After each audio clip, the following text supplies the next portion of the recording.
नमस्कार, मैं रवि चौधरी और आप देख रहे हैं तीखी मिर्ची, जहां मिर्च तीखी होती है और खबरें उससे भी ज्यादा। आज हम बात करने जा रहे हैं उन दो महिला आईएएस अधिकारियों की जिनकी कार्यशैली इन दिनों चर्चाओं में है। एक कागजों की कमान संभाल रही तो दूसरी धरातल पर लगाम कस रही। पहली अधिकारी के हाथ में पूरा जिला है, लेकिन जनाब लगाम इतनी ढीली कि लगता है जैसे प्रशासन बेलगाम घोड़ा बन गया हो। कागजों पर हरा भरा, ग्राउंड पर सूखा सूखा। बड़ी घटनाएं हो जाए तो कोई फर्क नहीं पड़ता, क्योंकि नींद तो 20 दिन बाद खुलती है और जब खुलती है तो फिर सिर्फ प्रेस नोट निकलते हैं, काम नहीं। अब आते हैं दूसरी अधिकारी पर। इनकी तो बात ही निराली है। मातृत्व अवकाश भी कुछ घंटों पहले लिया और फिर अल्पमत में वापस ऑफिस में आकर लगाम कस ली, जैसे कोई महिला नहीं, स्ट्रिक्ट एग्जीक्यूशन मशीन हो। उनकी फाइलों में धूल नहीं, काम की गंध आती है, लेकिन काम के पीछे दाम के चर्चे आम है। अब आप समझ ही गए होंगे कि हम किन की बात कर रहे हैं। नाम हम अभी नहीं लेंगे, क्योंकि नाम से ज्यादा जरूरी है काम की पहचान। आज की तीखी मिर्च कुछ ऐसी सच्चाई लेकर आई है जो सत्ता के गलियारों से नहीं, बल्कि आम जनता के बीच से निकली है। और इस बार सवाल सीधे प्रशासन की कार्यशैली पर है। पहला मामला है 2 नंबर की महिला अधिकारी यानी जिला पंचायत सीईओ काजल जावला का, जिनके ऑफिस में एक पुरुष कर्मचारी ने महिला कर्मी को चाकू इसलिए मार दिया कि वह छुट्टी पर जाना चाहता था और छुट्टी नहीं मिल रही थी। यह कोई सहज घटना नहीं है, यह प्रशासन की कार्यशैली को उजागर करता है। न्यूज टुडे एमपी ने साल भर पहले जब जेडपीसीओ को पुख्ता प्रमाणों के साथ जमीन पर हो रहे घोटालों की जानकारी दी तो उम्मीद थी कुछ कार्रवाई होगी, लेकिन हुआ वही, ढाक के 3 पात। अब कहानी में नया ट्विस्ट आया है। सीईओ महोदया ने हाल ही में पार्टी जनपद की कुल 6 पंचायतों की जांच करवाई। 5 पर एफआईआर हुई। वेंडर, सरपंच, सचिव सब घसीटे गए। एफआईआर हुई सिवाय जनपद के अधिकारी के, मगर केस फिर भी लटक गया। क्यों? क्योंकि असल दस्तावेज पुलिस को उपलब्ध नहीं कराए जा रहे हैं। लेकिन जरा ध्यान दीजिए, जिस तरह से चर्चा आम है कि एफआईआर से पहले ही महोदया के नाम पर 5 पंचायतों से 3-3 लाख रुपए की डिमांड की गई। कुल 15 लाख रुपए दे दिए गए। फिर दोबारा 3-3 लाख रुपए की मांग की गई, यानी पूरे 30 लाख रुपए का अनऑफिशियल बिल।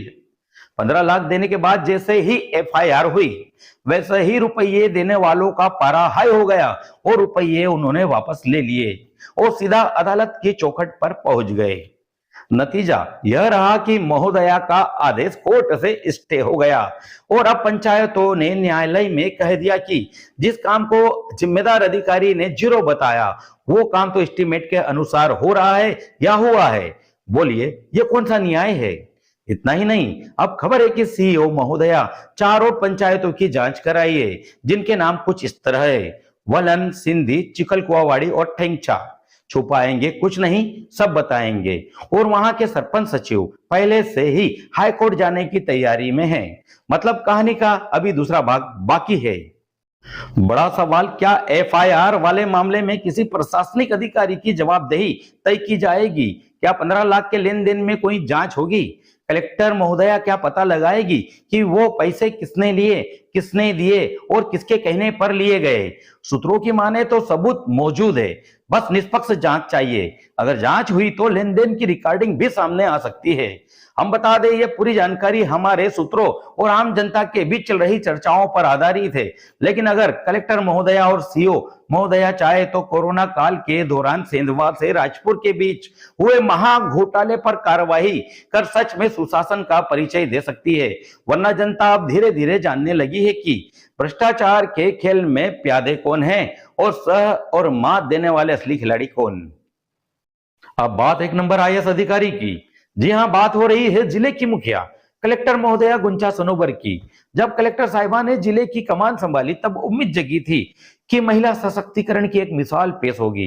लोगों ने सोचा अब अनियमितताओं पर तत्काल एक्शन लिया जाएगा, भ्रष्टाचार और लापरवाही पर लगाम लगेगी, ताबड़तोड़ कार्यवाही होगी। लेकिन हुआ क्या? हुआ ठन ठन गोपाल। अब जाकर समझ में आया कि कलेक्टर क्यों मीडिया के तीखे सवालों से भागती रहती है। अपनी नियुक्ति के बाद से मीडिया जैसे कोई अछूत हो किसी भी मामले पर आज तक प्रेस वार्ता ही नहीं हुई। शायद कुछ चाटुकार व छपास के रोगियों को ही वह मीडिया कर्मी मान रही हो। चलिए बात असल मुद्दे की।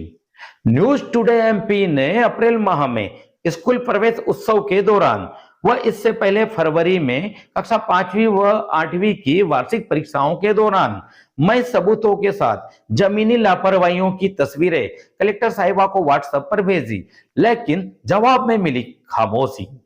वही खामोशी जो अब कलेक्टर कार्यालय की पहचान बन चुकी है। हमारी दोनों खबरों के बाद इंदौर संभाग आयुक्त ने सजगता दिखाई, लेकिन कलेक्टर साहिबा के कानों पर जो तक नहीं रेंगी। दूसरी तरफ संभाग आयुक्त ने एक स्कूलों पर ताले लटकने की रिपोर्ट को देखते हुए 21 शिक्षकों का एक दिन का वेतन काटने और सेवा अभिलेखों में प्रविष्टि दर्ज करने के आदेश दे दिए और वार्षिक परीक्षाओं में हुई धांधली की जांच के आदेश भी दिए। तो सवाल यह उठता है, अगर हर कार्रवाई का आदेश इंदौर से ही आना है तो क्या जिले की कलेक्टर साहिबा सिर्फ एसी रूम में बैठकें लेने तक ही सीमित है? अब बात करते हैं शिक्षा माफिया और परीक्षा में धांधली की। पार्टी विकास खंड में कक्षा 5वीं और 8वीं की वार्षिक परीक्षा में खुलेआम गठजोड़ के प्रमाण हमने बार बार न्यूज टुडे एमपी पर प्रमुखता से दिखाए, लेकिन एक बार फिर कलेक्टर साहिबा ने आंखें मूंद ली। वहीं इंदौर उपायुक्त के निर्देश पर अप्रैल माह में जिले से जांच दल बनाया गया। इस दल के सामने निवाली में जहां उत्तर पुस्तिकाएं चेक हुई, 10 घंटे तक करीब 20 शिक्षकों के सामने उत्तर पुस्तिकाएं खंगाली गई, सैकड़ों संदिग्ध कापियां चिन्हित की गई और प्रारंभिक जांच में ही 98 व 97% के झूठे परिणाम उजागर होने लगे। विश्वसनीय सूत्रों के मुताबिक टीम जहां भी गई वहां टॉप स्कोर की सच्चाई खुद ब खुद सामने आ गई, लेकिन जांच दल ने गंधावल व बोकराटा संकुल के कई परीक्षा केंद्र से इक्का दुक्का छात्रों को ही चिन्हित किया और वेड़वाड़ा परीक्षा केंद्र की जांच अभी तक नहीं की, जो जांच के तरीकों पर सवाल खड़े कर रही है। अब देखना होगा कि इन स्कूलों को बचाने के लिए कौन कौन राजनीतिक रसूखदार जांच दल पर दबाव बनाते हैं और हम तीखी मिर्ची की टीम हर चाल पर, हर साजिश पर बारीकी से नजर रखे हुए हैं। तो बने रहिए हमारे साथ, क्योंकि अगली कड़ी में हम खोलेंगे शिक्षा के नाम पर चल रही धांधली का वो सच जिसे दबाने की कोशिशें अब बेताब है। नमस्कार।